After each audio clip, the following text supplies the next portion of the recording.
time. Just in time. You came popping back in. What's up, y'all? We got. We've been fighting through some decent. Had to delay slightly so that he could get his beer and he could chill on his couch, knowing full well he fought through his technical issues. What's up, dude? How are you? Good. How are you doing, Jim? Good, thank you. There was some frantic activity going on in the background. Let me make sure that everybody can hear. It looks like maybe I got it. Everybody can hear. But give me a thumbs up.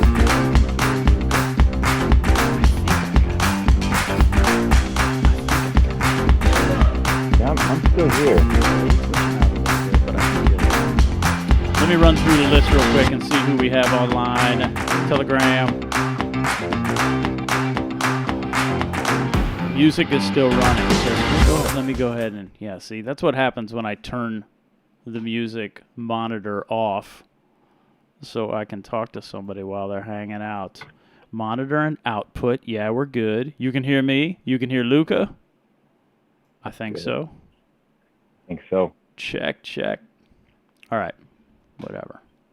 I'm going to pretend everybody can hear. Real quick. John Silva was on early. Braveheart. Adam.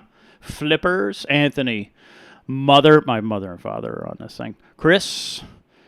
Bill Collins. Jaylee Reefer. Neil. What's up, man? I think you are trying to put your kids to bed, ain't you? What a bee. Neil Phillips, I think maybe. I didn't say your name. How are you? And Evan Carr, Father, Sleaze, Anthony Rodriguez, Neil again, Lynn, Wayne Scott's in the house. What's up, Matt, Tristan? And I think we're good. Everybody give me a thumbs up if you can hear us both.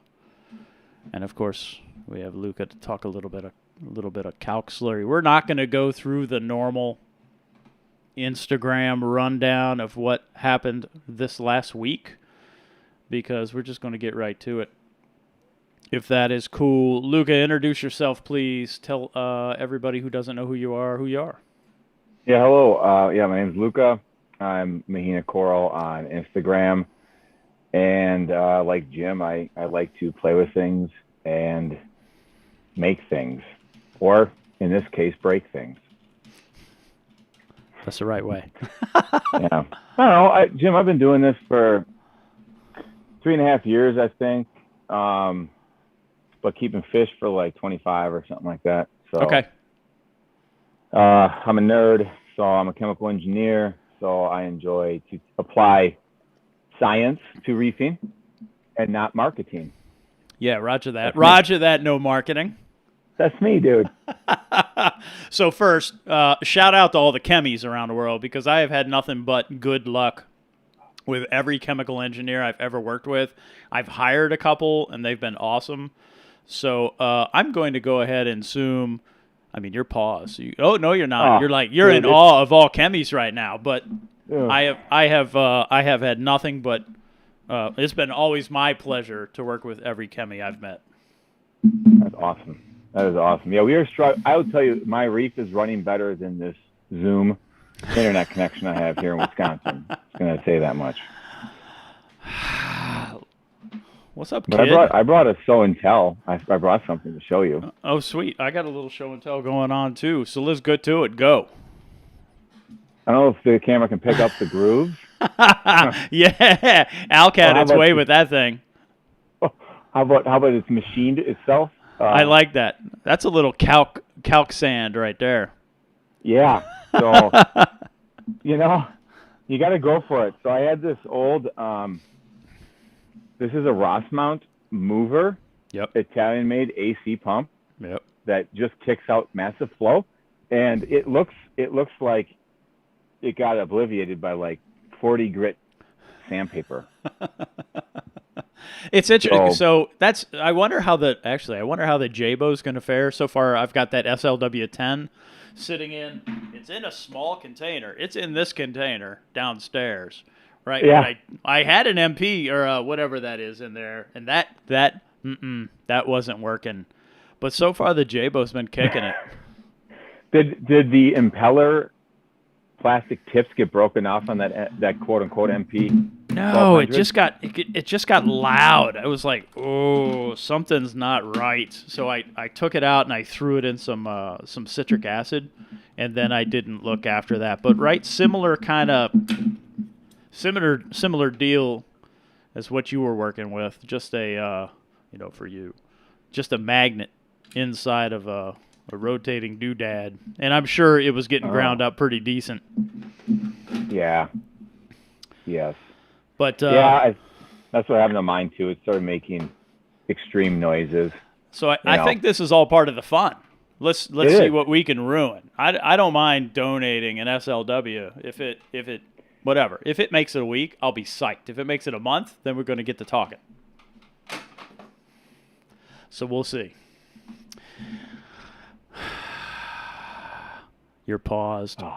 Oh, there you go. I'm sure Neil Phillips says, I'm pretty sure any pump in the solution is going to give up sooner rather than later. Yeah, maybe. Yeah. Maybe. And I was looking into mechanical seals of external pumps. Yep. Yeah, I don't know. I don't got $2,000 for a double flush mechanical seal that I need to have fresh water being injected into. So I think what you're waving right there is I'm going to wave something too. You see this? You're going to make a big old magnetic stir, ain't you? No, sir. I'm going to do the same thing you're doing, but I need some more amperage. So this continuous motor actually, because the airfoil, it pushes air this way. Yep. The thrust bearings are set up perfectly for a down-facing impeller with this mounted on top. And look, it's got a chassis I can use. Boom. Boom ski, $30. I like it. So what I'm gonna rock is I'm gonna use. Oh, by the way, I am so anti set screws, but I'm gonna roll set screws in this case. I'm gonna edge this out a little bit so this thing grabs. I'm gonna roll this little jobber, stainless, with this motor that is super silent and 3,500 RPMs. Also, 12 volt DC. So and it came with a speed control, so I could turn this thing down all I want. Because ultimately, since it's show and tell time, I'm dropping all this business in this big old here sealed bucket that comes with. It's not EPDM. I don't know what it is, but it's totally sealed up at the top and ratcheted, so it's airtight. So that little impeller is going to sit down inside here with a little motor mount I'm going to ask my kid to make, and we'll 3D print that thing, and we'll get to doing some stuff. Jim, are you going upflow or downflow on the rotation of that? I am going to go flow. I'm going to spin this thing, and I'm going to see what happens. My assumption is it's going to create a vortex. I just don't know what that vortex is going to look like. Yeah. And sometimes with agitators, if, let's pretend this is your top. Yep. Sometimes you're going to have to offset it to stop that massive vortex from gurgling. Okay. Yep. The other thing that we can kind of play with is upflow versus downflow and just see what happens. Okay. So this spin it one way or spin it the other way. This thing's nothing but a mustache. So it doesn't. The blades aren't. There's no canter to the blades at all. So, I don't know. I don't know what it's going to do. I like it. I like the mustache, number one. But if you were to get that in the lower third, that's going to make updraft and downdraft. It's probably going to keep your. It's going to keep it. It's going to be good.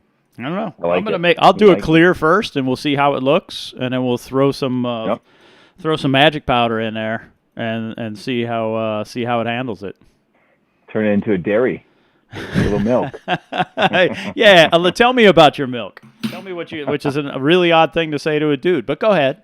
Yeah, I do like. I am from Wisconsin, so that's kind of stereotypical. But Jim, I think we've been talking for months on things that we can control, things that we can improve. Yep. And so I like Calc, but I don't like that I'm limited by my evaporation rate. And, oh, geez. Did you lose me? It's okay. No, you're still here, audio. Just let it roll. It's painful. I can hear you. Oh, you can still hear me? Yeah, I can hear you. Your audio will catch up. All right. Or your video will catch up. Oh, Sorry. jeez. No, you're All back. right, I'll stop being distracted by that. I'll just pretend that it works, and Yep. It'll help my sanity. So we've been talking, and it's kind of funny because I saw you helping some people. Like, yeah, don't do auto top off with your calc, and it's like, yes, don't do that. Yep. I don't understand. These things bother us because why would people start saying this stuff? It doesn't make sense. So, but on the other side, you're limited by evaporation, and if you have an SPS tank, dominate tank, calc evaporation, unless you're running 8-inch flats. Yep. That have surface area and you have airflow to keep all the humidity. You're gonna be tapped out, and I was tapped out. I was using 22 gallons a day of calc water, calc Wasser, if you really want to be cool about it. Calc. So yeah, how many gallons of? Sorry, we're not going to talk later. How many gallons is your system? It's 700 and change. Right, to my maybe 100. It's probably 90. And I was dumping in about a half a gallon a day. Yeah, and mine are more open flats. Yep. So I can evaporate a little bit more, and I live in Wisconsin where the humidity is not as oppressive for about 8 months of the year. Yep. But, I was talking to you, and then, that Mr. ACI Aquaculture, is his name Chris? Yeah, Chris Meckley. I think it's Chris. It is Chris. I'm hoping everyone can hear me. Yeah, I can hear you. Chris was talking about dosing like crazy potassium hydroxide or something like that. He was doing potassium hydroxide. And I use crazy as in quotes because it's actually not crazy. And you saw my discussion about that, right? So Yeah. So we just started talking, right? And we're just like, why can't we dose slurry? Why can't we dose calcium hydroxide? Okay, calcium hydroxide solubility per unit liter is small, but if you have 300 gallons a minute going through your sump and you're dripping it in theory, you should be able to dissolve it. Right. As long as your localized boundary layer doesn't get too high a pH where it drops out all calc, all mag, all alkalinity, it all just falls out. So put 2 wave makers, J-Bows, choice there, get it rolling, get it crazy, and drip, drip, drip. So the idea is to create a super concentrated calc slurry, drip that into a very high flow area of your tank so you don't lose the value of the calc you're dropping in. It doesn't, what's the word I'm looking for? Precip out. It doesn't precip out, thank you. And poof, you are, in theory, using your tank water to create saturated calc, but you're doing so at a very, very, very, very. It's concentrated, so the value of the calc that you're providing is greatly increased because of that concentration. Yeah. You nailed it, and that's okay. Exactly the principle. And when I posted on Reef to Reef originally, I think it had been tried previously. But Jim, when you have a simple automation of pH is too high, yep, or pH is good, and wave makers now that are moving what wave makers 5-10 years ago used to move, the biggest ones in the unit, now you can get a little small Nero 3 and it probably rips it just the same. Yep. You can redo it. You can retry it. And hopefully it's going to work better this time. Yeah, totally. So Richard has asked a question, any issues with pumps clogging? I'm using a peristaltic, and as far as I'm concerned, that's the only way to go when you're dosing calc. What are you using? Agreed. I'm using the Comer continuous doser. Yep. Stepper motor, so I'm dosing 4 to 6 mils per minute. It has not clogged on me.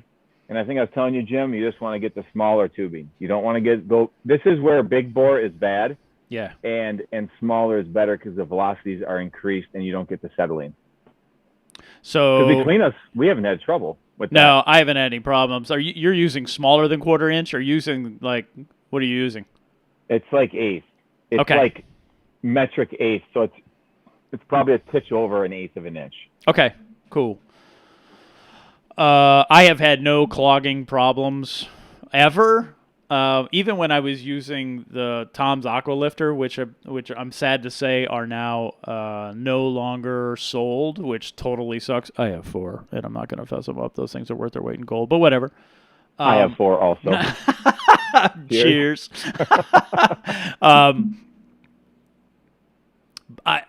Currently, I'm using the 4th head off of my KH Director doser. So 3 of those are used for process, and then 1 of them is free. So that's what that 4th head is doing. Now I'm dosing, because I can't do continuous with that doser. I'm dosing every 10 minutes, however many milliliters that I have it set to right now. I'd have to look. But then, but it's every 10. So it's pretty well balanced out, and I run it slowly. So, I mean, it runs for a little bit, and then we wait another 9 minutes or so, and then it does its thing again. So as close as I can get to continuous. You know, Jim, I've been thinking about that, because I know I did continuous. You did batch style. It's going to be the same in the end, with no real downside, because your sump pH will go down lower, so therefore can take more, where my pH is higher because it's continuously getting dripped. So in the end, it's going to be the same. And this is where it really opens it up to hobbyists, because if you do have a KH Director with that extra port, that's a game changer. Yeah, because I'm using mine to automatically, I've mentioned this to you, I'm using mine to automatically dose the calc based on the reading that I'm getting off the KHD. So it knows, and it tunes that to keep that. Right now I've got it set to 8.8, and it's holding pretty solid. J Fusion asks, why can't you use a calc reactor and just run tank water through it instead of RO? So this is different. What we're doing, go. It's all you. All right. So this is fun, though. This is the good questions to ask.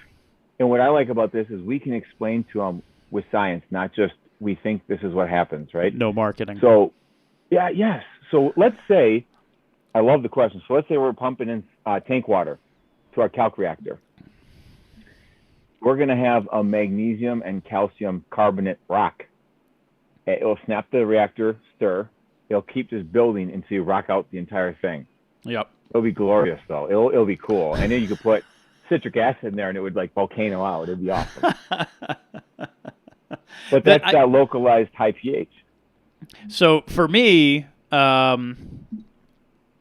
if you look at the prices for a calc reactor, you're looking at a couple hundred, right? A couple Benjis just for some stupid magnetic stir and a cylinder of acrylic. This is really all it is.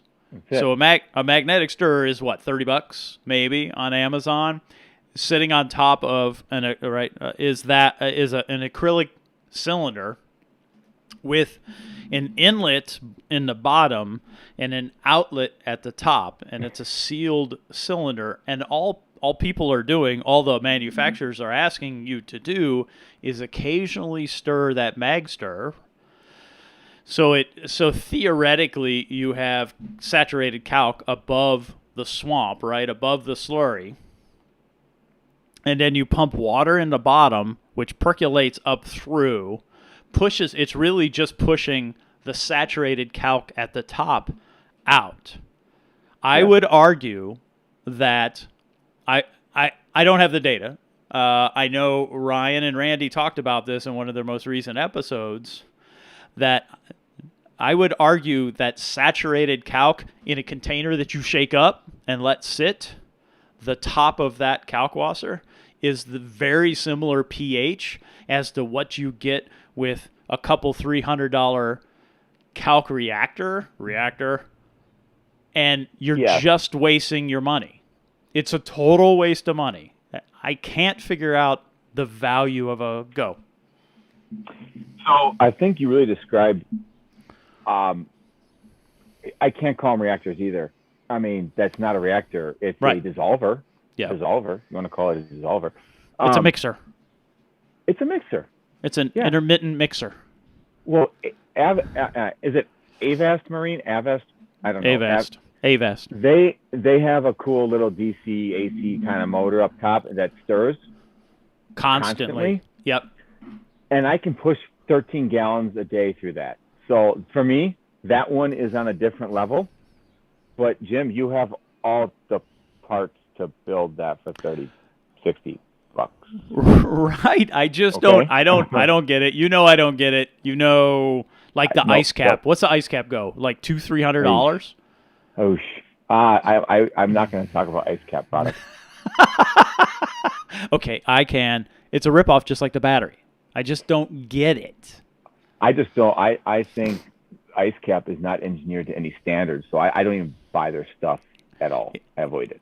It's engineered to suggest that people need it when in fact it's crap and unnecessary, and they're just taking your money.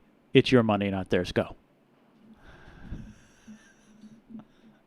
Did I lose you? Maybe I lost you. Oh, I can hear you. Oh, man. No, you're good. Just roll with it. Oh, I'm back, dude. This is so You're annoying. back.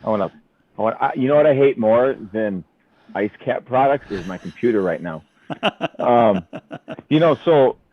So I look at these quote unquote reactors, and I actually agree with you. Like you could just get an Intel Lab stir plate for $20. Yep. An extra long 2-inch stir bar for like, I don't know, $5. Yeah, you can get that from. Yeah, go ahead. No, and a 5-gallon bucket. Right. There's your reactor. That's it. I got this for free. This is some free bucket action from work. That's some pharma bucket action. I know, right? This thing had some TSP in it. This thing had some growth media in it, and I was like, "What are y'all doing with that bucket?" Because I'm gonna take that, and I got like 3 of them, and then I gave a bunch away. I was like, "This is the best ratcheting closed bucket ever." I love this thing. Who's this made by? If y'all are looking for a bucket, I saw some on U.S. Plastics that were pretty legit, very similar. This is made by M&M Industries in Chattanooga, Tennessee, and Phoenix, Arizona. It's called UltimatePail.com. If y'all want a legit bucket, that is ultimate. This is a legit bucket with a gasket. I see that. I'm not pimping this bucket. I was just really happy to have this bucket, so I thought I'd show it. You should pimp that bucket. That's reasonable. That's excellent. UltimatePail.com. That's a great name too. I wonder if they like wrestling. It'd be like it's like peopleelbowsbucket.com. So why the hell are we doing a calc slurry? Because I'm doing a calc slurry too. Only I'm doing it in smaller scale because I only got like 90 gallons of water, and I'm doing it in this thing with a J-Bow inside, J-Bow SLW10, stirring up calc at a higher concentration than, I don't know, we'd have to discuss this. I am in 5 liters. Wait, in 2 liters I'm mixing, and I'm going to mix up freedom units and metric. In 2 liters of water, I'm mixing up a half a cup of calc, which is, it's pretty thick. Yeah, that's thick. That's thick. You would be that's a true slurry. It is. That's a true slurry. The J-Bow's chugging through it, and I like that. We're going to see how long it lasts. But why am I doing that? Because I'm doing it because you started it. We talked about it. Why am I doing it? Well, we're doing this to help people get awesome pH and calc and calcium at the lowest cost possible. True. And I found a place, northwestconcentrates.com. Oh, nice. And they sell food grade soda ash for like $28 for 50 pounds. Hold on, I'm gonna get my pencil because this Plus is the first shipping. time you've said this to me. Did you hear that, or did I cut up? No, you said it. What'd you say? Northwest Concentrates, so it's NW Concentrates. Mm-hmm. It's like an organic farming store. Yeah. But the dude that runs it is totally rad, and I told him what I was doing. He's like hooking me up with freight shipping and stuff. He's a great guy. Nice. Totally cool guy. So cool. But yeah, they have a food grade calc, and I know who makes it. It's Mississippi Lime, which is high end. This is good stuff, Jim. And so I asked for what are their impurities? Are you ready for this? Go. Potassium, magnesium. Those you better get pharma because that shit's gonna kill your reef, bro. Because you can't buy the potassium pharma grade stuff from them to make up for the lack of potassium from the food grade. Interesting. I'll behave myself. All right. Northwestconcentrates.com. Also, this is not an ad. This is the first time I've heard this, so this is sweet. Yeah. So anyways, while we're doing this too, there's another thing we're doing this for, is I'm going to relate this to bio. And I think when you ferment bacteria, yep, Jim, when you shift 0.4 pH points, you can, if you have two competing bacteria, you will have a different winner. Going back to our Vibrio, we've both suffered through the same problem, man. Oh, interesting. So I'm not saying there's any data behind this, but this is just, I do fermentations for a living, and if you shift your pH a full 0.4, you're changing what happens inside those reactors. Why is it any different than your ecosystem? Now, but we don't have data. True. What's that going to do to our system?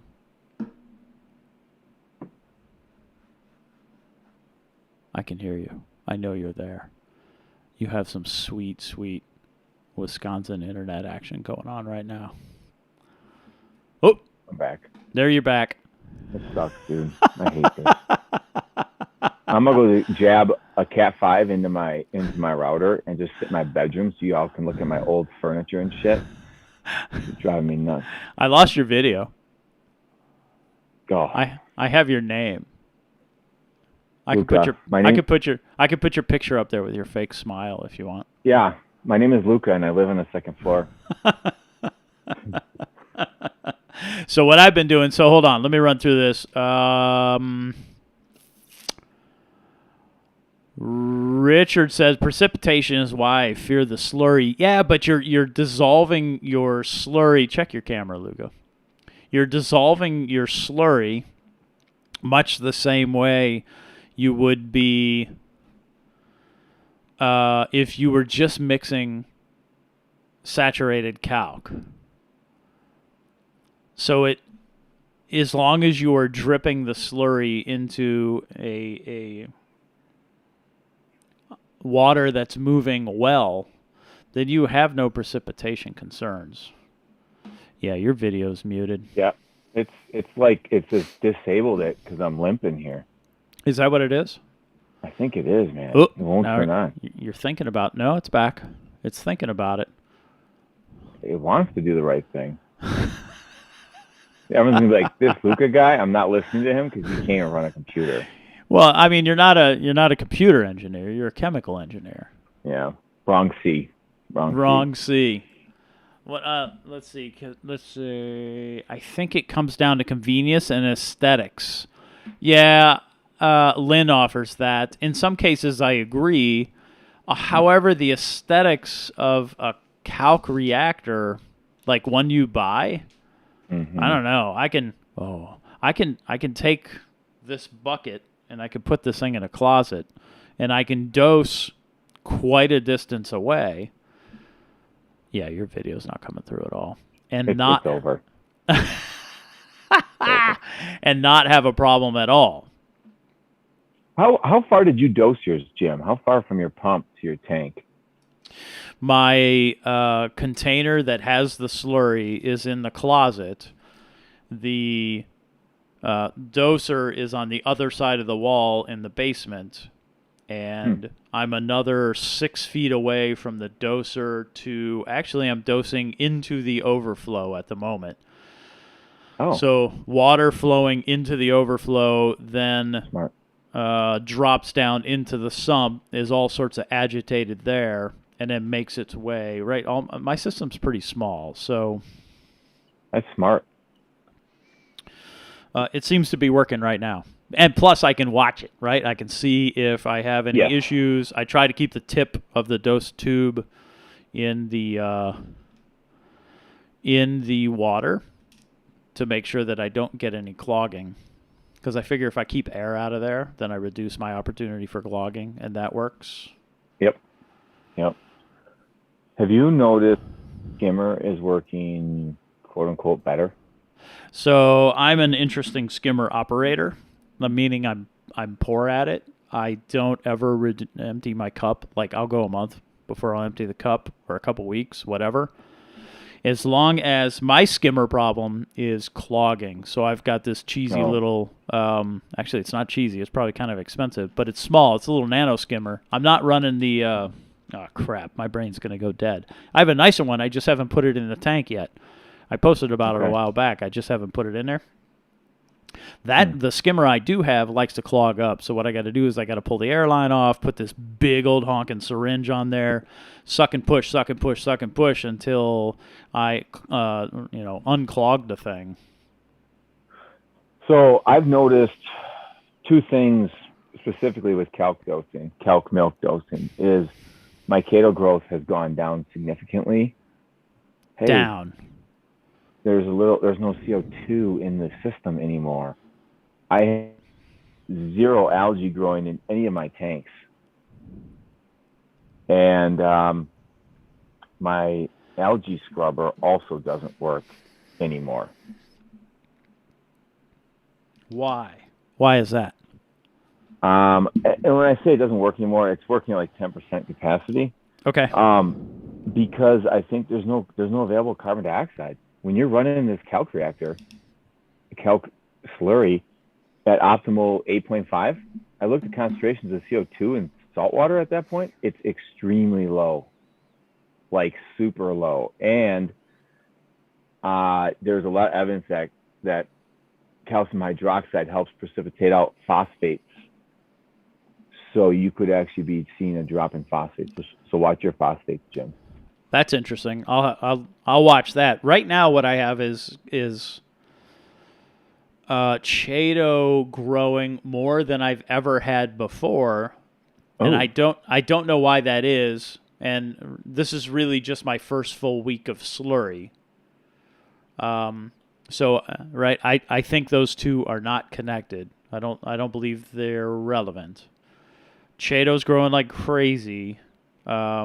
I do still have algae in the tank, but I've also been doing. I went through the whole Dr. Tim's yep. regiment to get the biological balance, get the bacterial balance back, and then because I had a little bit of dinos going on, and then I rolled directly into, because I'm all about trying multiple methods.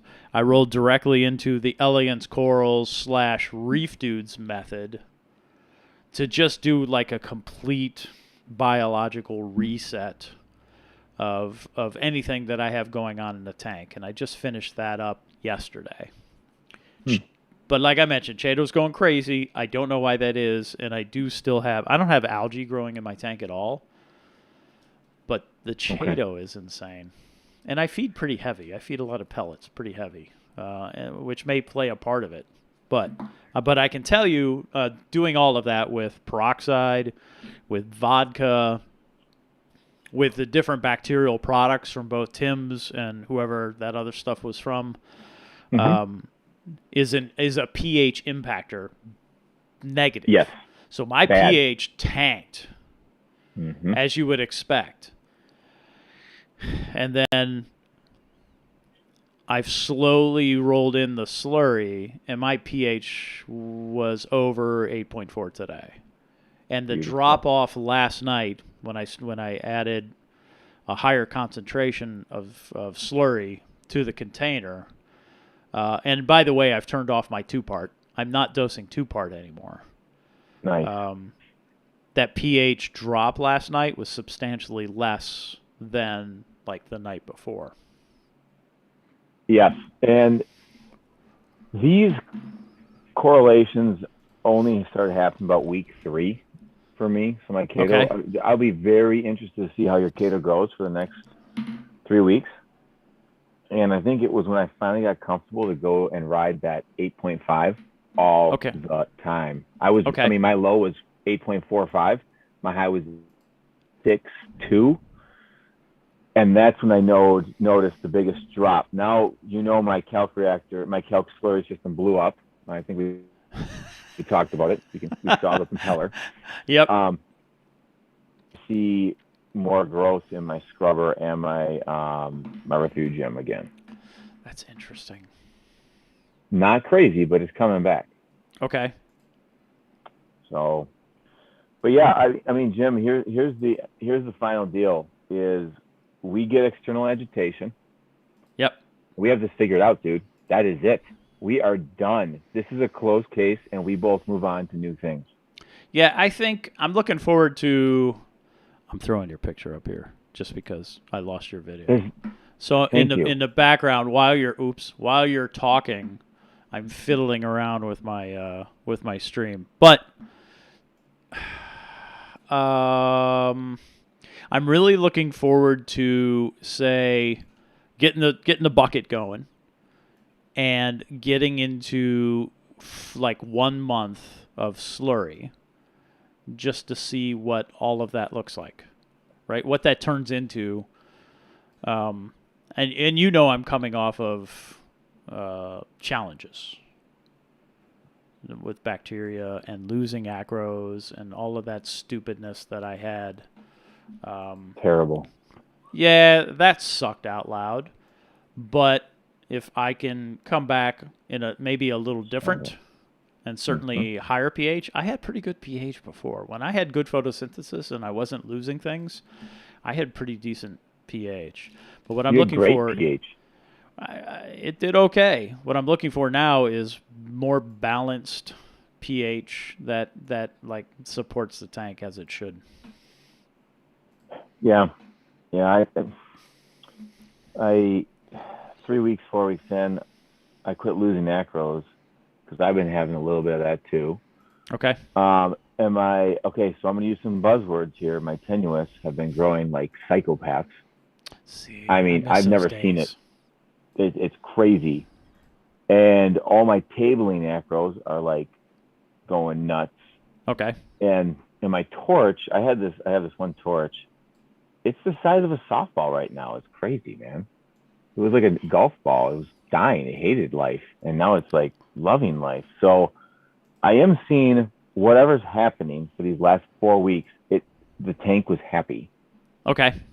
Not scientific, I know, but it was happy. I was just moving my Chrome around and screwed up my picture. By the way, everybody, that picture right there of Luca that's on your screen, I stole that off of one of his Instagram reels, and then he was mid-talking, and then I gave him a fake smile. Because we can do that here, because this is the internet. I'm here. Your video didn't come back, did it? No. And yeah, whatever. Jim, I need to look into what's going on, but if you want to move on, because this is like low quality information, because it's like this hack is in a dark room, and but I think the next steps for me before we cut out again is I'm gonna take this little fan. Yep. And I'm getting my little 2-inch, 3-inch propeller, and we're gonna go live again, man. We're gonna go live with it, So why couldn't you take that fan with a decent hub and throw a magnet on there and just create a DIY mag stir that sits on top of a 5-gallon bucket, or the 5-gallon bucket sits on top? Sorry. Good question.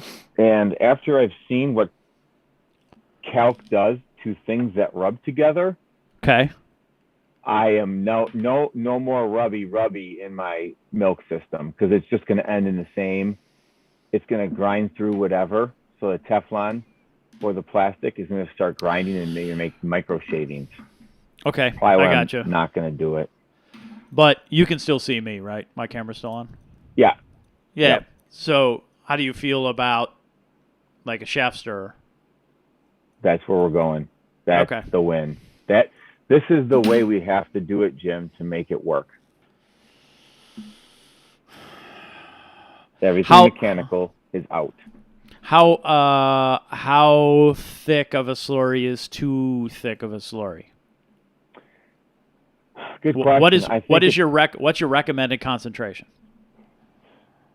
Jim, I think we're both riding between 2% and 8%. I started looking up where calcium hydroxide slurries start performing like a paste, and that's at 30. Okay. So I would say 25% would be your absolute maximum, but who would want to do that? It's just too much risk for overdosing. So I like between that 2 and 8%.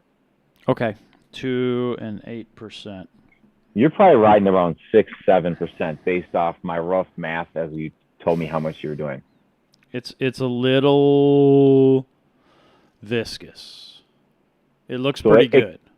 Okay, so it's losing. It's not looking like a Newtonian fluid anymore. It's looking like it's looking a little chunky, a little thicker than regular water is what you're saying. It is.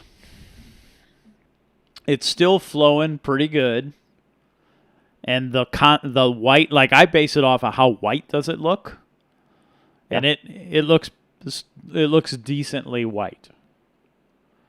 Now it's not warm. That was my concern, right? When I was using the MJ, the MJ really heated up the water. Now that I'm using the J-Bow, no more heat in that water. Talk about that too, by the way. That's worth noting. Yeah, I was just gonna say, like, the reason why these pumps don't work, guys, isn't because calc is like somehow inherently super bad. When you add warm temperatures, you have inverse solubility with calc. So that means less can be dissolved in water the warmer it gets. So then it micro deposits on your magnets. You notice how my magnet looks like a sanded? That's because it builds up, contacts with the housing, rips off, starts over again. Okay. So the heat is bad. Basically, everything, I don't even know how they make this stuff because it kills everything. So heat is bad. No steel can stand up to this stuff. I'm guessing they're using packing rope from like 1980. I mean, from 1890 for pumps. So everything's bad for this. So when you put a mustache mixer in there, that thing is going to last forever, and then our motor is out of the environment. Is there a concern for my mustache mixer to be sandblasted, for lack of a better phrase? I think it's going to look like a pharma tank where it's just shiny and sexy looking. Okay, like a rock tumbler? Yes. I will say I think we're going to have to anticipate every quarter taking all the calc out, filling it with citric acid, and turning it on and descaling everything. So you're going to get some CO2 reactions. You're going to build a little scale. Okay. And that is what I've had to do with the container that I have downstairs, is just run some citric in it in the past when it got a little funky, scaled. And citric worked like a champ just to clean that thing out. And it didn't take long at all. By the way, don't run citric acid for a long time. Even at a pH of 2, I had some sweet bacterial growth in there. It's really interesting how robust life is. Man, extremophiles, right? I mean, pH of 2, right? Totally going to get distracted real quick, but I did take a sample, and I want to take that into work and have the have microbiologists take a look at what I grew. I just want to know what it is because it was so weird. My pumps I was running citric for a month just to see what it would do to pumps. That Millard stuff that I get from Amazon. And I went and I looked in there, and there was some sweet hair growing off of my pumps. I'm like, what's this? So I took a sample of the water. I got sterile swabs and sterile conical tubes, and I get some fluid, and then I drop some of that back. I want to know what that stuff is. My guess, I'm betting it's yeast. That's my. Really? That's interesting. Well, I don't know. We'll figure out what that is. You still there? You dropped out for a little bit. We're gonna pretend you're there, and your audio's gonna come back. Okay, I got you. Terrible. So I'm still gonna. What are you using for a pump now? Have you figured that out? I'm gonna keep using the Comer or Kamer, however you pronounce it, for dosing it, and then I'm gonna go to that agitator. I have to go the same as you, shaft agitation. That's the only way to roll. What are you agitating with now? Uh, it's down. I'm back on my Vasque Marine. She's Okay. 18 at 14 gallons a day. Yep. And then I'm going to order my propeller agitator and, build that hopefully this week. What are your thoughts on like a poly basket, like paint stir type agitator? So to get this thing running, I'm probably just going to go buy one of those. Yeah, okay. Just, hey, me and you are the same. Turn it on, see what happens. I mean, what could be wrong? That's totally how I do it. I roll into the depot and I was like, this looks like it might work. Or like, I see these sweet buckets that Work's throwing out. I was like, oh, I need like all of those. Because I can do stuff with that, I think. And then we'll see how long it lasts.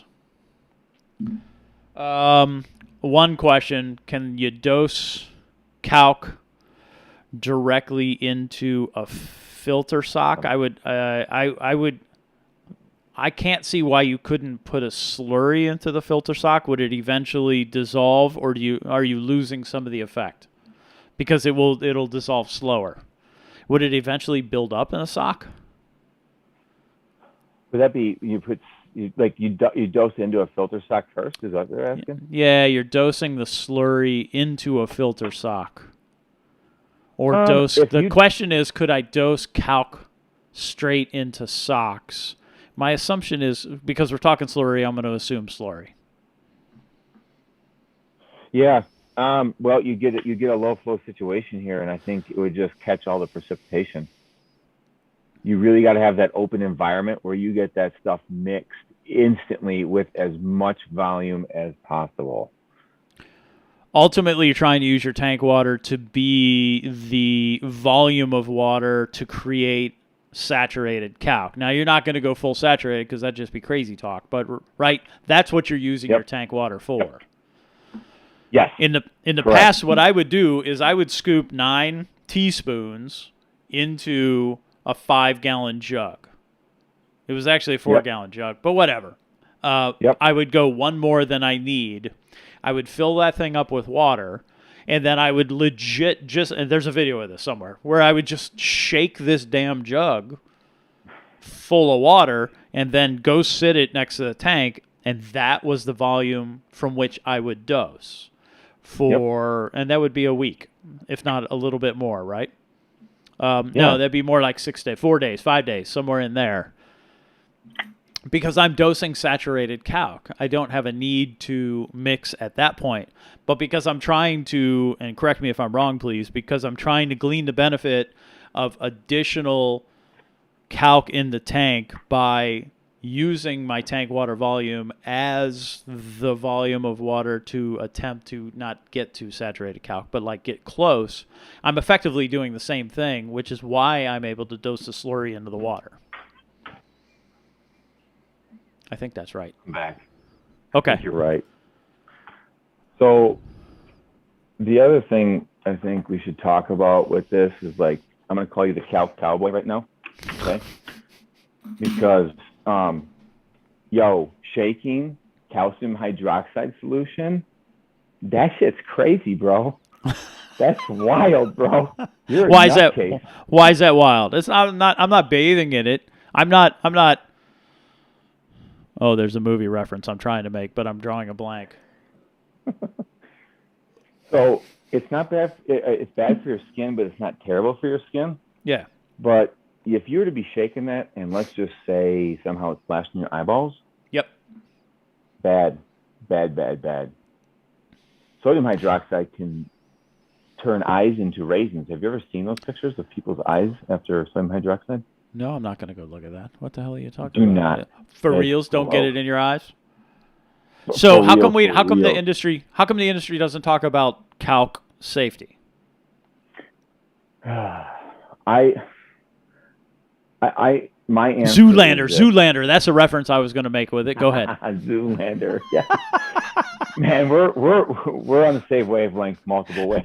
Wake me up before you go. Okay, go ahead. It's kind of hard for people that aren't in industry. When you hear people that are really good at growing corals talk about these chemicals, they just don't know. Like, I love the guys at ACI, and I love Yep. BRS guys. They're trying to do the right thing, but when they talk about stuff, they just don't understand. It's just wrong. So I appreciate it, and someone told them something. Yep. But when I'm buying chemicals, Jim, I'm the one that's deep into these SDSs. I'm the one that's deep into the effects. And when I first heard him talking about how potassium hydroxide is way worse than sodium hydroxide, I'm like, I threw my false start flag. I was like, no, wrong. They're all horrible. Yeah. They're so nasty. Yes, calcium hydroxide of the three is the safest, but that's like saying driving a motorcycle at 190 is safer than 200. Yes, Got it. Technically it is. You're still going to die. So I think it's just a common.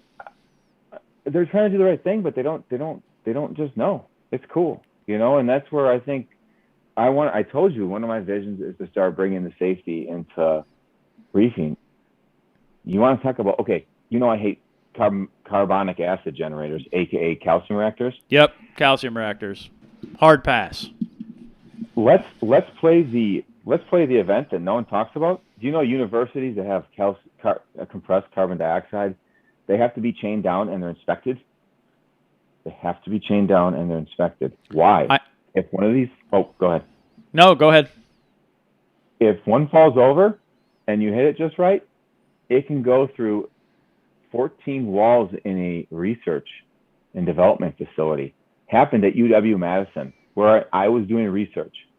A professor, they didn't secure it down. It fell over. It hit just right. It knocked the top off, and it shot at hundreds of miles an hour through brick walls. Let's let that sit in for a minute. Yeah. Compressed gas torpedo. Yeah, dude, totally. I think North Korea launches some of those over Japan.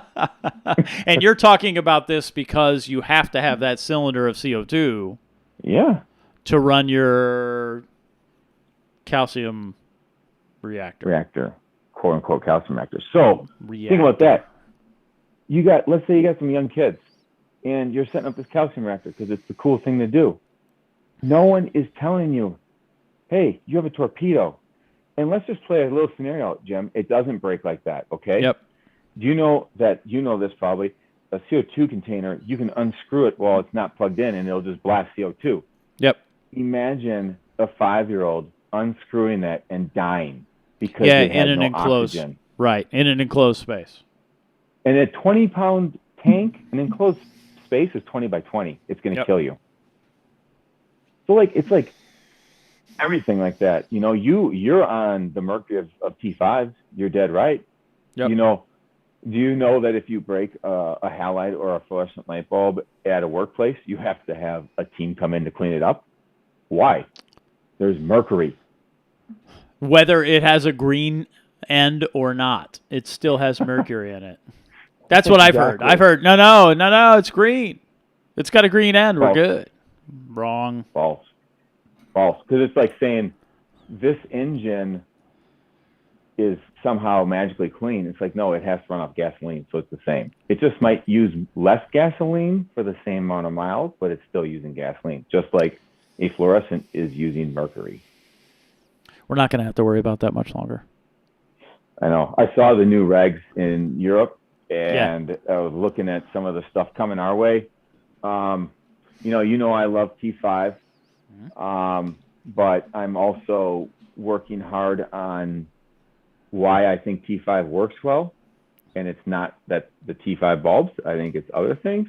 Yep. And I hope in a couple months I can be back on with a functioning computer and show you my mercury-free solution to T5. I am digging that and looking forward to that. Not just because you'll have your computer hooked up to a better connection. Hardwired, I'm sure. Going to, yes. So what I've been saying is T5's metal halide's gone by the end of 2023, and T5s are gone by 2030. And I wouldn't be surprised if it's earlier because they're going to clamp down on Europe faster. And guess where the good T5 bulbs are made? Yeah. They're all made over there. That's why I'm saying the Germans are going to lead the way. And then people are going to say, the government taking away my rights. No, they're taking away your dirty-ass old light bulbs that, although they can be reclaimed, right? The mercury can be reclaimed through Correct. recycling processes. Why? When you don't have to. Why do it if you don't have to? That's my argument. Agreed. And people don't talk about it much, but LEDs use 1 billion times less phosphors as T5.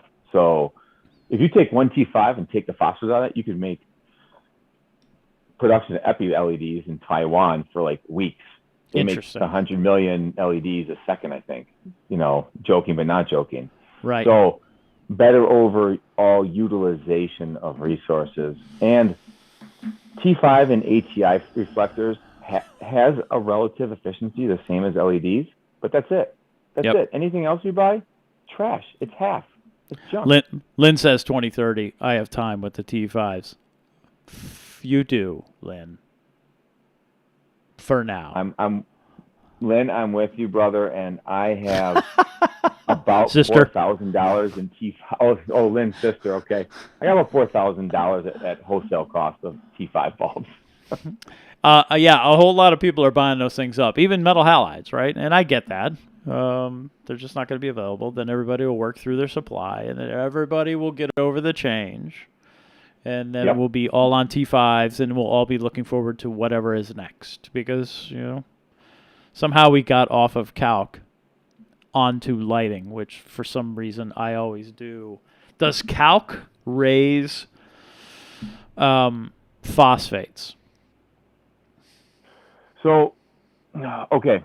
So if you want to get real nerdy about this, phosphates with calc addition can precipitate out in a form, and I'm not prepared for this. Okay, so I apologize.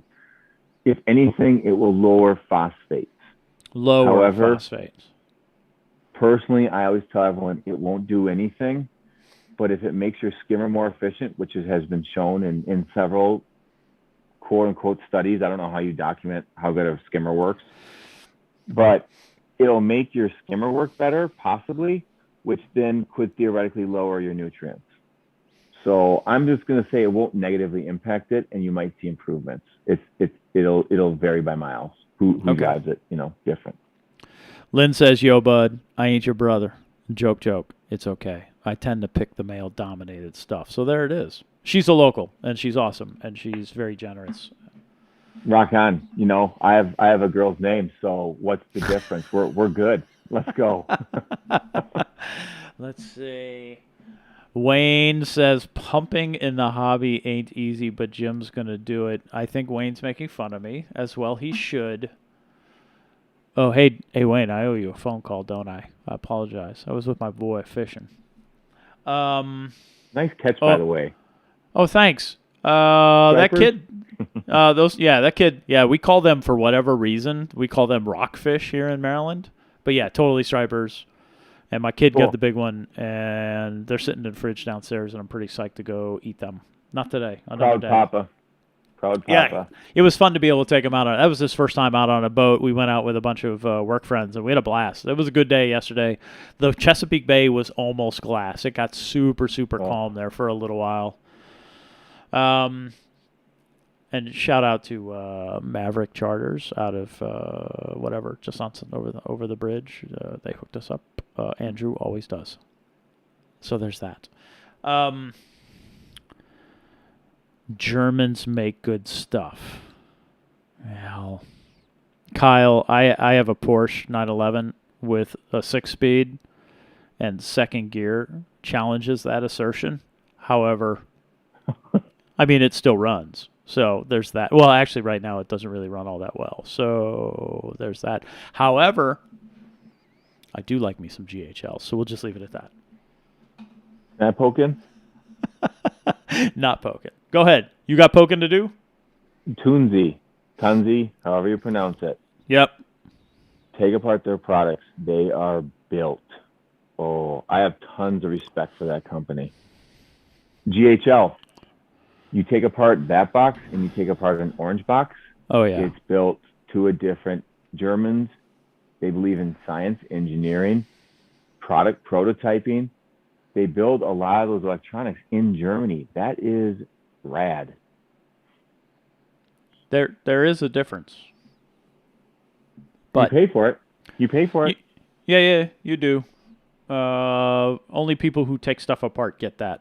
And then if you take stuff apart, you need to know what you're looking at. But I enjoy taking stuff apart. You know that. Show and tell. I got nothing else. I still have 2 lights here that I haven't tested. I have a Noop Psych knockoff and a pop bloom that kind of looks like the Red Sea, but it's smaller. I got to get to that. Go ahead. How is that pop bloom? I don't know. I haven't tested it yet. I got to stick it over the stupid grid and see what's going on. I stole Moki's inappropriate reefer. I stole his par meter, and then I got to hit it with the spectrometer and see what's going. Hey, tell me about your spectrometer. Oh, so Jim, I have a buddy that's a Stack developer, so he kind of helps me with my software stuff. Cool. He helped them make the software better. So if you have for Windows reals? 10 Pro, yeah. It was janky. It had the wrong this and that and whatever. After a week, we got the files working. They have these new things you run. It's run on a Chinese Microsoft interface. It's so chunky. So for $650, you get that. For $3,000, you get something that works really good. So for me, as long as you have front-nose computer stuff, and if you're talking to Jamie on Alibaba, she knows what files to send you. Just talk to Jamie from HoboColor. Jim, that thing is sweet. I sent you some pictures of my 10K halides. Yep. Little interesting little tidbit. So I don't have 10Ks. I've only shot 20Ks. I had no idea how much UV the 10Ks were throwing because the 20s don't do that. No, they don't. And I wanted to wait to send you that tidbit because I knew that the 10Ks are built on a different quote-unquote platform than the 20Ks. Interesting. And the 10K, in my opinion, really imitates a cloud. Take your spectrometer outside when it's cloudy and point it to the blue, quote-unquote blue part of the sky. Yep. It's going to look similar to that. I mean, it's not – everyone knows halides are a little jagged on the spectrometer curve. There's a little juice in there. Space needly. Yes, but you notice mine's way less space needly than a 20K. Yes, totally. Well, less white. Well, no, 20K's got less white. Yeah. Well, 20K is on a mercury-only platform, I believe. Okay. Very, very much mercury, where the 10K has true halide mix. Did you also know that a 20K lasts only about 20% the time of a Ushio 10K? Nope. So I can run mine at 6 hours a day. I can run mine for 3 years, and I'll be at 95% lumen maintenance. Really? Yes, and they have 200 left. You're running metal halide now? Yeah, so Jim, I have 2 tanks with all T5 and LED. I have a couple tanks with halides. And then I have a couple side tanks with Agrobright T5s that run all 5500 and 6500K. And guess what? They grow coral like psychopaths. And their spectrums are the worst I've ever possibly. I don't even understand how bad these spectrums are. Interesting. So they make 6500K by like 3 bands of like a little red, a little green, a little orange. There's nothing in between. There's nothing. It's really bizarre. Because now you can go get that data. Dude, guys, I asked Jim to run a couple spectrometers for me because I was wondering so much. I'm doing 20 tests a day. You know how much you learn for $650 and some painful software? It's cool. See, mine worked on my Windows 10 laptop. I didn't have any problems. So I'm interested to see what you've done with the software. But first, go ahead. No, sorry. I think they sent me some weird files, and then she might have talked to the right engineer. Did you have to run 2 programs, like a 64 and 84 or something like that? Didn't I have to install a driver maybe and then run the app? Okay. I don't know. We'll have to talk. I want to talk offline, see what software you're using. That's interesting. It's some weird thing, but yeah. Okay. So, but for 650, people in this hobby, like you can get a par meter, which is 500. Yep. Or for 650, you get this thing. It gives you par. It gives you Yep. spectrum. It gives you color rendering index, something that we should probably start talking about in this industry more. Maybe tangs could look the right colors. That'd be cool. Sure. Yep. It gives you all that stuff. And the only thing that you can't do is you can't put it underwater. So Can't put it underwater. And if you get above a certain intensity, it doesn't do readings too well. I don't know if you noticed that. I did. 2 inches away from LED at power, It's doesn't not work going to so read much. it. Right. It's going to I go, hate what? It But gets yeah, confused. I think it's a good learning tool. And I wish I would have bought it earlier because I've always wanted to grow Montipora outside in a coral pond. Yeah. And there's these blue films. You can now get the blue film and just turn on your spectrometer. What's the wavelengths look like? What does it look like? Oh, Is it interesting. good enough? Yep. You can start testing that. So that is right. The spectrometer that Luca is talking about is a Hopocolor from AliExpress. Found this thing a while ago. I bought one, but I also have access to the one that BRS uses. So I'm the other reefer in the industry that actually has the spectrometer that BRS has, which, I mean, it has a significant price tag. And then I've compared the two, and the Hopocolor is fine. It's plenty good for hobbyists to check their lights. And then you're not beholden to somebody else's testing. Luca, you know how I am. I whatever. Testing's nice. It's nice that data is provided, but I also know that the data that's being provided is by someone who wants me to buy something. So, Can I jump in? Yep, Can I jump go. in? You're like a smart dude, first of all, because you said the things on Instagram that I've been thinking for years. The way they test, what data they report. I'm like, yo, there's no scientist that'd be okay with this shit. Right. So for me, I struggle because what they presented, that dollar per watt thing, got me so infuriated. I was like, this is the worst. This is an ATI.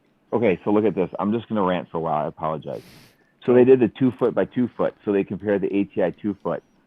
Do you know the cost difference between an 8 bulb ATI 2 footer and an ATI 4 footer? It's not much. Mm-hmm. Do you know that thing would have blown away anything they tested dollar per watt? But they don't want to talk about that. Or how about you got a bunch of cheap light bars, spaced them about three quarters of an inch, so you got some airflow between them, Yep. and turned it on? It would have ruined everyone's day because, your popular grows from, what is that, AliExpress, right? AliExpress, those popular grows.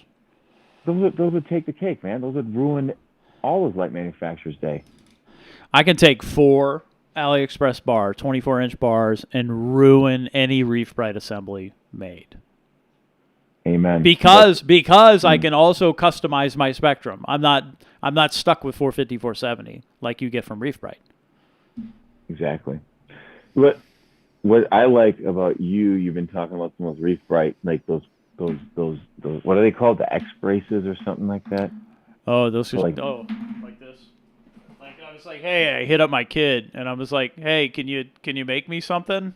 So yeah, he draws it up, and then I cut it on the laser back here, and I was like, oh yeah, this works for like $1 or less. But I mean, this is just made out of draft board to prototype. Yeah.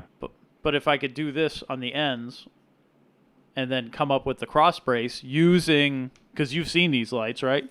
With the little embedded nuts that are in here. Mm-hmm. I could do this. I could do this for under $200 with the lights. But the problem is you don't have special lighting, and you call it an X brace with like cool marketing. So I don't want that. With some legit bullshit science telling me why this low par bar is better than whatever. That's just me. I have a problem with it. You know I have a problem. I told you in a couple months, we're going to be blowing that freaking lid off. We're going to be blowing the thing out of the water. Let's just leave it at that. I'm looking forward to that. That'll be enjoyable. I'm do some testing. For patents. I want to do some for patents right now, Jim. See, now you're getting all fancy. I want to do some testing. That's what I want to do. Well, I'm gonna send you a whole bunch of stuff. And an NDA. Yes, sir. Roger that. I'm looking forward to that. Rocking 36-inch alley bars for my 220. See? There it is, Adam Moore. Yeah. I work as a field tester. This is Tristan. I work as a field tester, and we don't look at how many might get returned or company image. What am I reading here? I work as a field tester, and we don't look at how many might get returned or company image. Does it work or can it be fixed? Yeah. So, does it work and can it be fixed? That's important to me because I can take an AliExpress bar and I can whatever. I could do that with a rebright too, but I can replace the diodes. Same thing for. I'm totally gonna. I'm gonna turn the Viper Spectra into a Sky. Yes. Because I can. And I think I can do it cheaply and teach people how to do it. You know, Jim, I think one thing you got to keep in mind is it might be easy for you, for the average person. Yep. Even if you step them through it, it's hard. But what I like about it is it's just opening the door, because if that 10% can help another 40% and the reefing communities are tight, yep. You know, I think some of the stuff you do, I don't know how to do that. I'm blown away by it. Like you could probably do anything you want with LED lighting, you know? So I think that's what's exciting. If we can get a community of people, we need more people like us bringing the science in different parts. And I want to just create this web of, hey, you can go and watch the marketing. You can go and listen to the videos online, but there's another option. There's a bunch of nerds here that have a forum somehow to get the truth out, and we each have a specialization, because what you do with lights, for me, chemical stuff is just as easy. You know, like you said, you know, acrylic is, you know, I showed you before we went online, I built an acrylic tank. Yep. If you read online, they're like, man, it's going to be the hardest thing in the world. And if you don't do this right, you know what I did? I seam soaked it for an extra 30 seconds. Yeah. And I put weight on it. I smushed them together. I don't have bubbles, but if you were to look at what is talked about online, you got to micro finish it and do this. And I think that's where we can go with this. Is exciting for me, is how do we open that door? Yeah, agreed. We're certainly straying away from the Calc slurry a little bit, and I'm cool with that because I think we clobbered that one. But I am, and you've mentioned this before to me, and it got me thinking that I am absolutely interested in finding the people who can bring their external experience to the hobby. Because then you're showing up with like legit skills or legit knowledge, and you're not having to like go find it or guess or listen to somebody else. You can actually come and share what you're good at, right? Everybody has these superpowers. Everybody has these skills. I've broken a whole lot of stuff, period. And that's how I learn.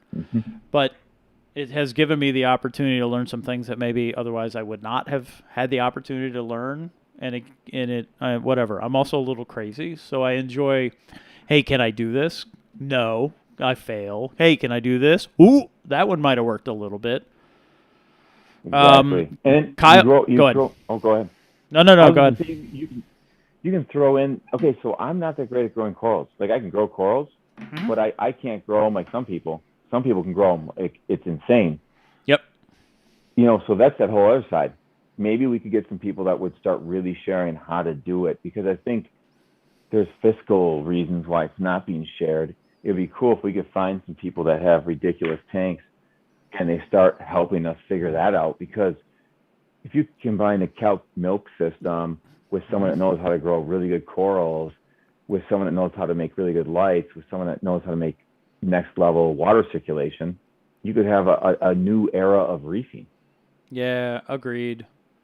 I did at one point know how to grow SPS like ain't nobody's business. Like, I was crushing it. I could see, because I was doing time lapse, I could see daily growth on acros. And then it just stopped. And then the bird nest died. And then a whole bunch of stuff over a period of year just started going totally to shit.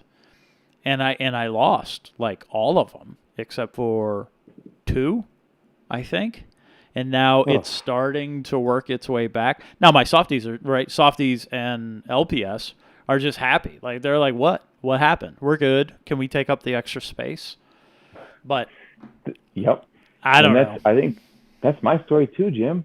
I got into this with this old janky tank and some old 150 watt halides, and I started growing everything I bought. I just started growing, and then one day I came home. I said, "What is that white thing in my tank? Oh, it's a coral. Why would that ever happen?" Yep. And then I went from that to saying, "What died today?" But I will say, since I went to the Calc, I had 0 deaths in those 4 weeks of anything, even one frag in one tank compared to another tank. So that was a major hope, and I've been using the Dr. Sims too. Yep. So that's encouraging. Yeah. I'm still doing Tim's EcoBalance. I do that daily. I'm also going to sequence. I'm doing MB7 as well, Microbacter 7 daily. Okay. And I don't know the interaction of those two, but I don't know which one I should pick. So I'm going to sequence them both, and also sequence Vibrant because I want to know what's in that. I want to know what that bacteria is. So we're going to send those off. We're going to grow them out, and we're going to sequence them, and we're going to see really what that stuff is. Because that's one thing that it is suggested that we do. We should dose Microbacter 7 because we're told to do so, but we don't know why. Mm-hmm. Like, what is it doing for us? So I kind of want to know. I want to find out. That's big. I think that's the next frontier is this quote unquote gut biome of a reef tank. Yep. And I think there's a lot of us that are having trouble, even though if you look at our water parameters, circulation, our flow, everything, it's good. Yep. And then we have things going wrong. It tells me it has to be biological. Oh, it totally is. That's my simple guess, you know? Oh yeah, it totally is. It always right. I think both pros and cons. When your tank is just crushing it and you're having amazing growth, that's because everything in that tank is supporting that growth, to include the bacteria, to a big part, right? In a big part, that bacteria. And that's a conversation that Moki and Mighty Nanotech Ben and I had. I was like, this bacteria thing is a thing, but I don't know why it's a thing. Because back then I was doing carbon dosing, and the tank was just insanely good. But I didn't know why. I really want to know why. But carbon dosing makes bacteria grow, and I wonder if it makes good bacteria grow. I mean, I wouldn't use carbon dosing to control my nitrates and phosphates. Yeah, and what happens if we start using carbon dosing to just foster good probiotic growth? But how do you keep away the bad, like Vibrio or whatever? That's where I get hung up, because if I'm carbon dosing, I'm supporting both good and bad. So how do I create an environment that allows the good to overcome, right? Overpower the bad. And I just don't know how to do that. I totally agree. It's frustrating What we need is those, because I have one downstairs. Dude was super cool and sent me one of those bacteria kits. But because my tank is I think it's in transition right now. It's in between, like I'm between goods as far as I'm concerned. So my tank isn't as it should be. It's changing. Like I mentioned earlier, my Chaeto is growing like insane. It's never done this before, and I don't know why. So my tank just isn't, although it looks stable, it's not stable. Something else is going on in the background, and I don't know what it is. So what I don't want to do is take a bacteria test in a other than common state. When it slows down, when it looks like it's stable, then I'm going to do that. But my challenge with bacterial testing, because you pay $100 and you get the biome of your tank, the hell do you do with that information, right? There's no recipe to go, here's your tank, you should do this. That's what I'm not seeing yet. And I think that's huge. I think the industry needs that. I think the hobby really needs that. That's you pinpointed. It's like when you get testing of any sort, it's only really useful when you can do actions based off of that. And you're correct. Right now, it's awesome they're doing that, and I'm sure they're working on getting databases and figuring out how to get solutions, but they don't have them yet. Kind of goes back to the first days of ICP testing, Totally. and it was hard to find chemicals to. Okay, I'm going to use this Triton thing because that's the only thing that works right now. Well, no. Yep. But now we know, and you have Yep. Is it moonshine, reef shiners or moonshiners? Yeah, moonshiners. Yeah, Moki's doing that. He started on that. I like that. I think that's pretty cool. Like I do Red Sea Trace Colors, which is kind of all of that together. You know what I do? I do know what you do. And I want to figure out how to do what you do in Calc or other solutions or ATO, right? What if I can keep my ATO moving and it also contains the extra stuff that I need for my reef tank? I would love to do that. It's a balance because if you put them in stable forms, you're adding organic compounds to your tank. I'm not saying they're bad or good. Yep. If you want to chelate them or EDTA or whatever you want to call it. But I'm trying to keep it chloride-based and sulfate-based and then halide-based dosing. Okay. But I hear you. That's a tricky one, too. That stuff's so dangerous, too. Like, it's not dangerous in the fact, like, if you were to get the dust and stuff or spill a vial, it's scary. Yep. It's scary. Well, it's like Calc. Don't be breathing no Calc dust. Yeah. We don't talk about that, but we shouldn't do that. Yeah. Don't rip lines of rubidium chloride. You will die. Don't do any of that business. So here's another one that I've been seeing lately, which is pretty interesting because the more ish I talk,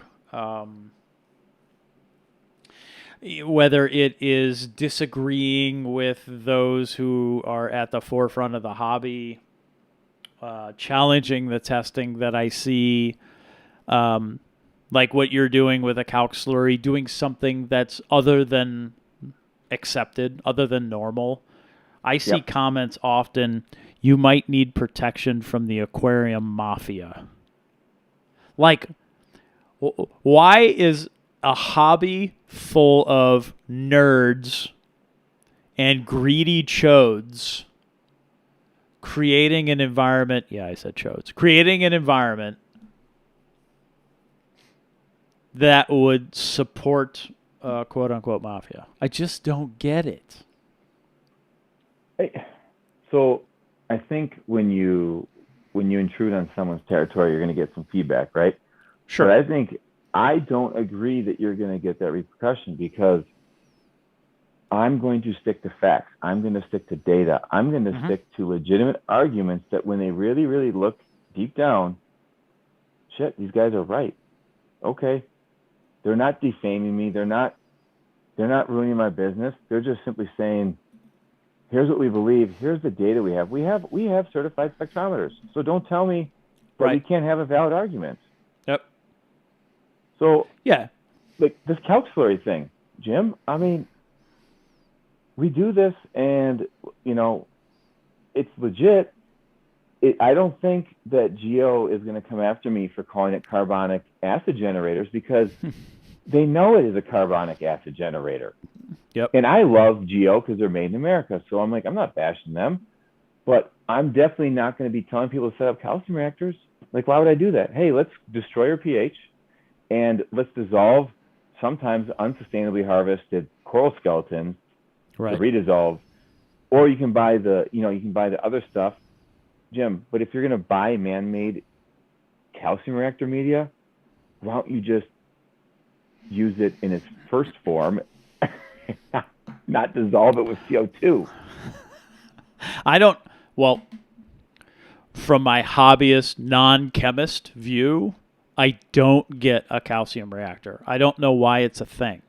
I don't know why we need it in the hobby when we could achieve the same or similar thing through other very inexpensive means that don't require a bottle refill. Well, okay. So and the negative impact of pH. That one's crazy. Why are we going to put CO2 in the tank when we don't want CO2 in our tank? Agreed. When you have big systems, so I'm thinking about just like people that are rolling 500 and deeper. Oh, sure. They are right. It is expensive to do 2 parts or whatever. And Chris calls it an ionic imbalance, and it can cause, quote unquote, concrete.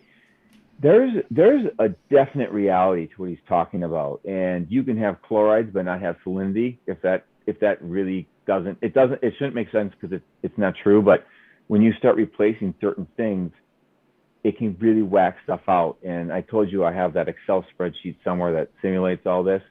Yeah. It's fascinating, Jim, what happens when you go hard on two part. Like I would be using legit gallons of this stuff a day. Mm-hmm. Like the diluted stuff, like the ESV and stuff like that. I could just dump Right. it in gallon a day. You're gonna get really bad things happening. Calcium reactors back in the day, I'm calling it pre-Indo ban. Okay, let's go back to pre-Indo ban, where we were just doing whatever we wanted on the reefs anywhere around the world. Reborn media is awesome stuff, and it is sustainable compared to ripping torch corals off of a reef. Okay, so it's not like the end of the world.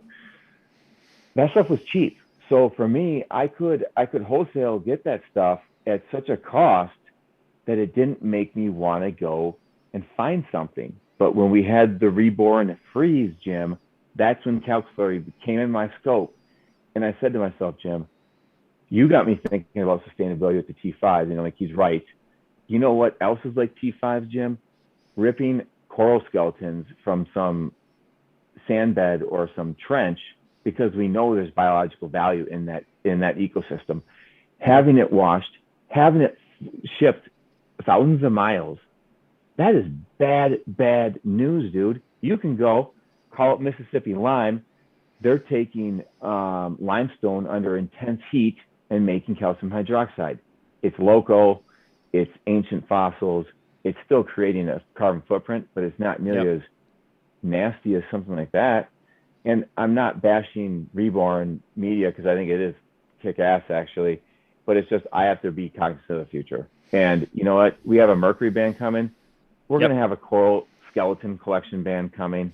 And you can't, unless I check, you can't mariculture dead coral skeletons. So, right. So that's my thing. I think you're gonna look and you're gonna see multiple things being tried. And at the end of the day, if we can provide the most simple, the most efficient, all you have to dose if you're dosing calc milk is magnesium. That's it, dude. Mm-hmm. You got your majors covered. And magnesium chloride isn't too ridiculously expensive. No, it's and easy. Then you got to do your traces, and you're done. Yep. Magnesium, it's so soluble. Dude, you got that big old bag that you put into a gallon. I'm impressed. I don't know how that works. Well, that's a chemistry thing. It is a beautiful thing, man. You get sodium hydroxide or magnesium chloride, and it's almost like fake news how much goes into a gallon of it. It's like mind-blowing. Yep. It is what it is. And then you go from sodium hydroxide to calcium hydroxide, and the solubility goes down 10 million times or whatever the number is. Mm-hmm. Very interesting. It is interesting. That's why we make us a slurry. Yes, sir. Something else I'm playing with because Moki hit me up. He's like, hey, can you make something that gives me shimmer? So I'm making the Shim Wow, which I thought was a sweet, sweet name. Gabe's Reef, he came up with that, so I'm going to make a Shim Wow. I already have the lens. I'm waiting for the diodes. So I'm making Moki a white, a blue, and maybe some other color Shim Wow, just to see what he wants. But because he just wants shimmer. He's got those Radeon XR15 Pros, and he doesn't have enough shimmer, so he just wants some shimmer. So we're going to see if we can add a little shim. How about a 1/4 inch? This one's pretty fancy. Actually, you really can't see. This is a 1/4 inch turbulent flow nozzle on 1/4 inch lock line. Look at that little jobber. So if you got a tiny little tank, now you can have a turbulent flow nozzle. There was a comment up here about 3D printing too. I think 3D printing has yet to find its true value in the hobby. This is one of the things that I'm playing with, which dude Chris has been playing with, and I'm enjoying this quite a bit. The things we can print, dude. That Prusa over there, that thing's doing a good job. Jimmer Shimmer, Adam says. Did I lose you? Me? Oh, there you go. Oh, I'm what here. do I'm what here. do coral? You can't see chat, can you? There's No. words and questions in here I can't read. Oh, Doc BC has asked something. I was like, dude, what? You're gonna have to check back in chat later. Maybe you can answer some of these questions.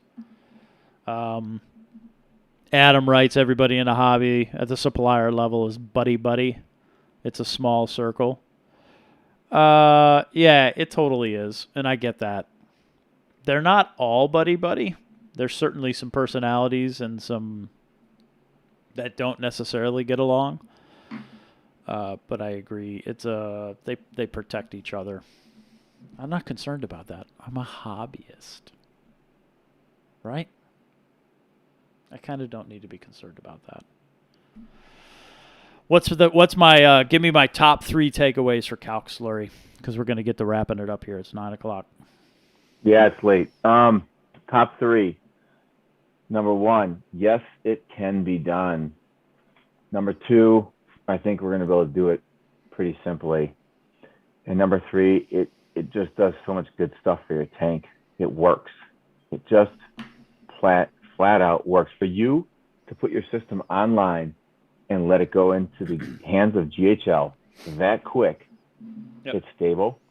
It works. Now, the one thing we can't do internal pumps, so we're gonna have to do agitators. You know what?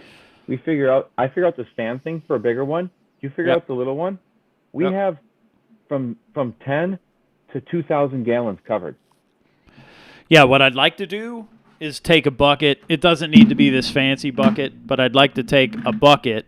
Maybe you go to Home Depot and you get yourself an orange bucket, and then you 3D print this little bracket and double-sided sticky tape it to your top of your bucket with this motor screwed onto it with a shaft collar mating these two together, and then maybe we're done. Maybe that's it, right? The hole in the bucket is just big enough for the shaft, so I'm not worried about CO2 intrusion in that space. It needs to breathe anyway as the volume lowers. And then we throw, and it's not like a calc reactor where you could throw as much calc in there as you want, but you're still not going to dose anything other than saturated unless you're constantly moving that reactor.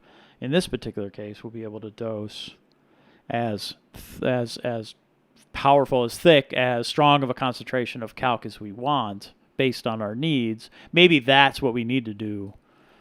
Luca, is provide the benefits of varying concentrations, both in the benefit of the tank. If you have this size system, maybe this is the concentration you run because it's plenty, because you can remove your calcium reactor, you can remove your 2-part, and then you're just dosing single part calc slurry.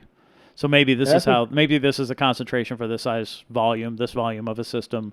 Maybe if you get bigger, maybe you change that concentration, whatever. That's kind of what I'm playing with right now. Agreed. That could be valuable. Don't know, because I'm so new. I don't know, and so I'm kind of following your lead, and we'll see where that goes. I think that's it. I think that's our end goal. Is we can come back in as short as probably 8 weeks if we can prove this out, and I think we can literally say, because you have the perfect normal size tank that America has, about 90 gallons. So if your system works, you have that covered. And for the big boys, my 700 gallon system, that works. Yeah. We talk about this, and people can build this themselves. Cheaply. That's big. Cheaply. And it's like, it's not going to be loud. It's not going to, it's going to do its job. And like you said, you can put it in a cabinet away. It's going to look, it's not going to be intrusive. It's going to be, it's going to be good. Yeah, totally. And that's a solution that the customer is looking for. Something that's easy. Everybody hears Calc clogs pumps. No, it doesn't. I've never had Calc clog a pump. As long as you're using a peristaltic, there's no issue. Now, if we just get it to consistently blend, then we're good to go. Actually, my next blend is a gallon. No kidding, a gallon milk jug. So because I'm using such a small container, I'm just using this. My refill until I get this all figured out, my refill container is a no kidding gallon jug. And I'm going to shake it open and I'm just going to pour it in here. And that's how I maintain my concentration. And it can be stupid simple. That's the most complex part about it. You have to put in the same concentration every single time. It will work. You know, Agreed. you're gonna find that you can actually just take the calc, dump it in the reactor, add the water. So you have to do the math. Turn your agitator on, boom ski. It's in solution and you're done. Yep. Agreed. And then just dose that solution. And I think when you're using dry calc, I would recommend finding the N95 mask. I did some really scientific experiments. I went in my garage and I threw some calc around into a garbage can, and I smelled it, and it didn't smell good, and I didn't like it. I put an N95 on, and the smell went away. It will catch those particles. Were you playing some Harold Faltermeyer music and then pretending it was the beginning of Top Gun with the steam catapults, and that was your dust in your garage? Because that's where my brain went. I was thinking more Scarface. Oh, well, you're going all in. You're going deep. First, everybody, consider calc. Even if it's just standard saturated calc and you're just shaking it up and you're dosing that solution, keep the tube off the bottom. Don't suck up that slop at the bottom of the thing. Consider it, because it does help your tank, and that's what I've always dosed. So there's no concern other than, you mentioned it, Luca, don't breathe that stuff. It's not good for your lungs. Treat it with respect. It is calcium hydroxide.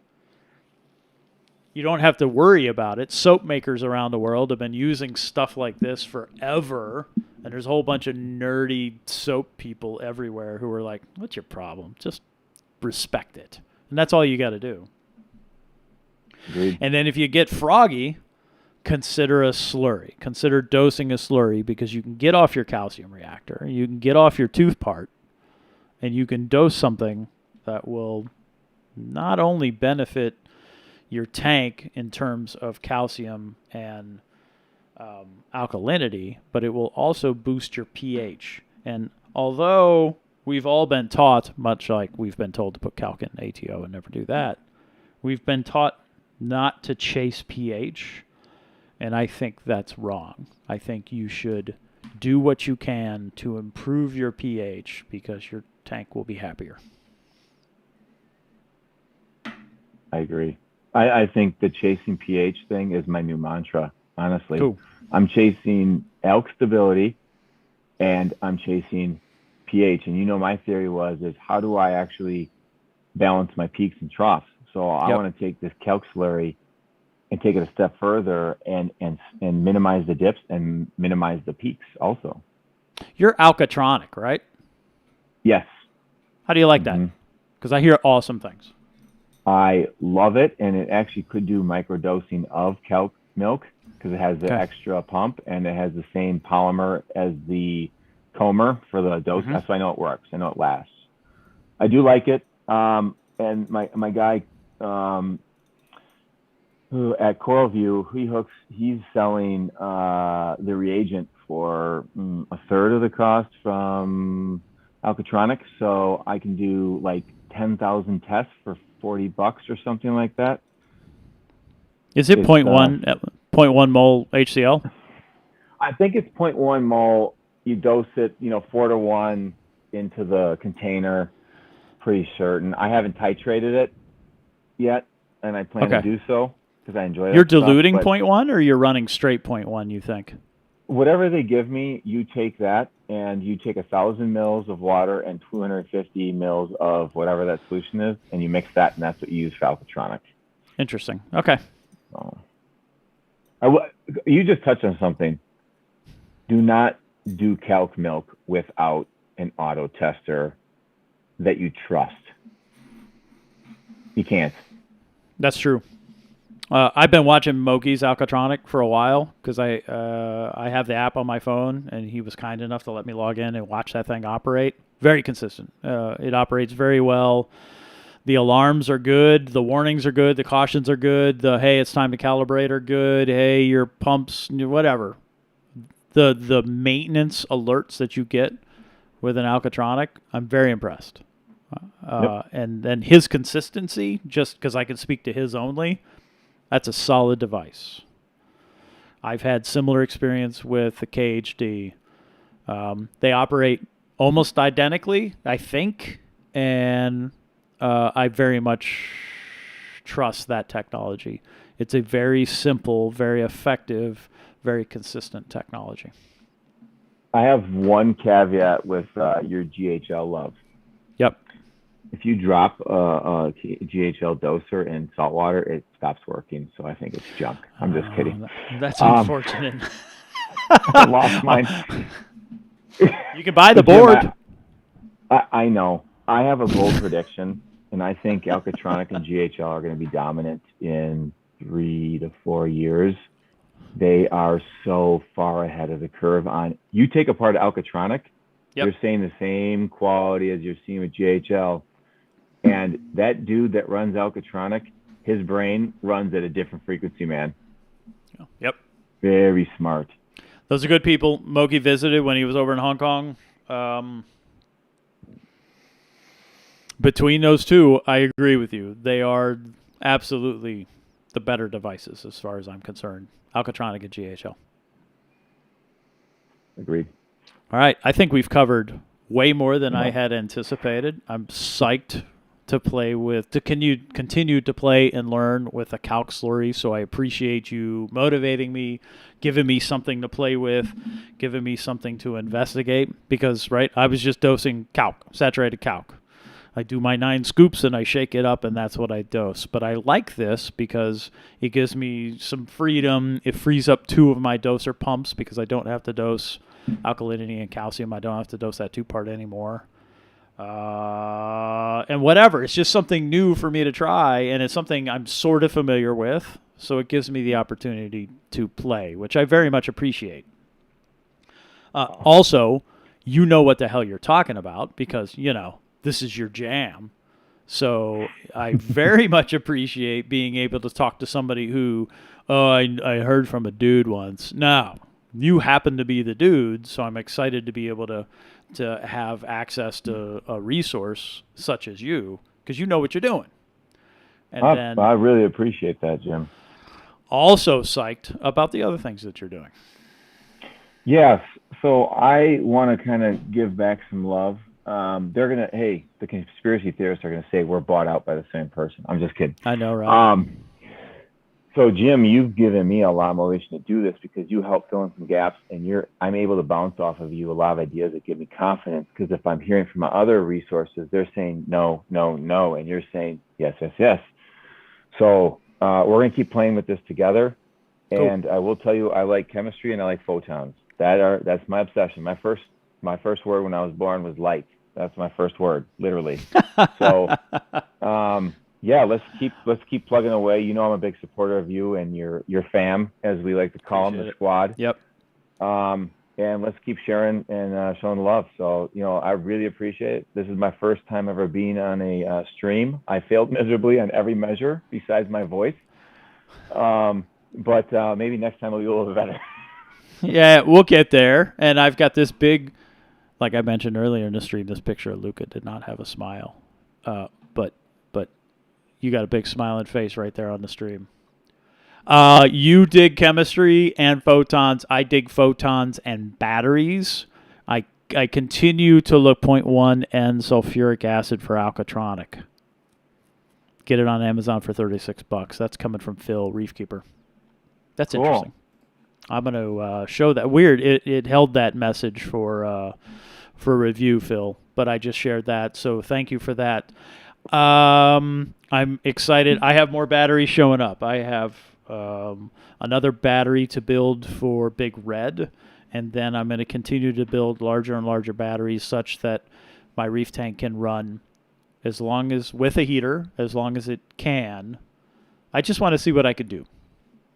I think having batteries that are non-combustible, that are safe formulations, and then introduce that to the hobby, because I can't stand battery ripoffs.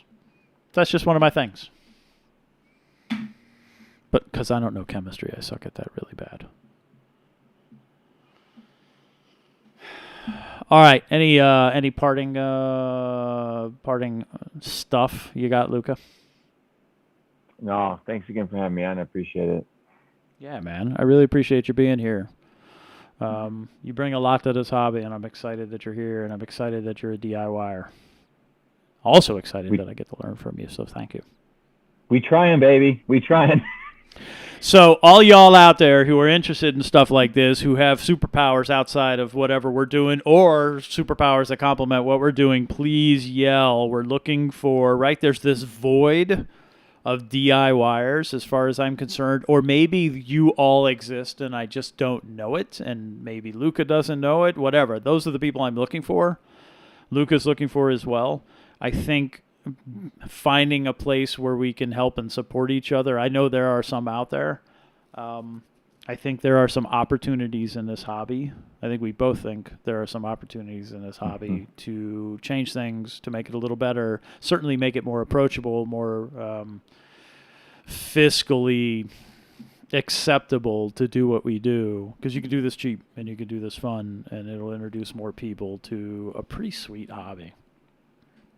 So, yeah, anybody who wants to take stuff apart, you're on your own. But if it has screws, take it apart, take a peek, because it's as far as I'm concerned, it's worth looking.